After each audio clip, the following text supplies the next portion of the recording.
After the success of Eureka, Micromax has launched the Yuphoria budget smartphone.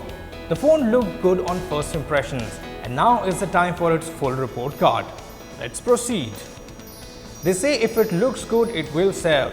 We are talking about the budget smartphone segment, of course, and the Eureka looks good.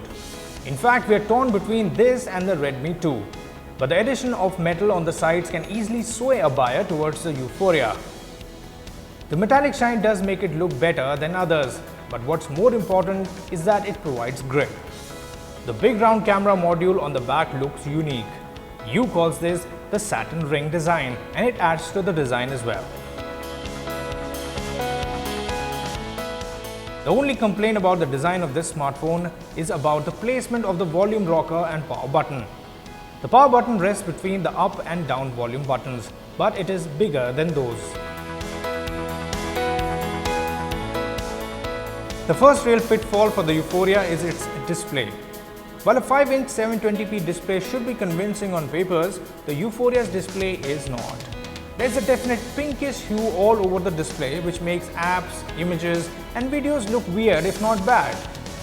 It's sharp enough and the viewing angles are acceptable for a budget smartphone, but we would go with the Redmi 2's display any day, simply because it's much more accurate. Yuphoria is powered by a Snapdragon 410 SoC along with 2GB RAM, and it performs as good as the Lenovo A6000, Redmi 2 and much better than the Moto E 3G version. You can play for about 25 minutes before the phone starts to really heat up and lags starts to creep in. This holds for intensive games like Marvel Contest of Champions and Dead Trigger 2, while simpler games will run longer. You will lose about 14% battery in those 25 minutes, which is a little disappointing. Euphoria's camera is another disappointment.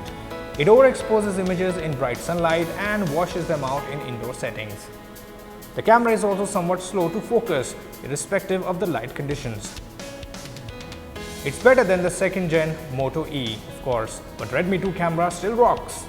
The 2330 mAh battery won't get you through the day, but will last for about 10 to 12 hours.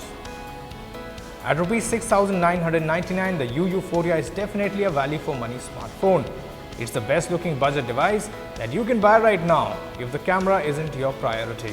On the other hand, if you multitask a lot on your phone, then the extra 1GB RAM on the Yuphoria will be more useful to you, at least as long as the other version of Redmi 2 comes out in the market.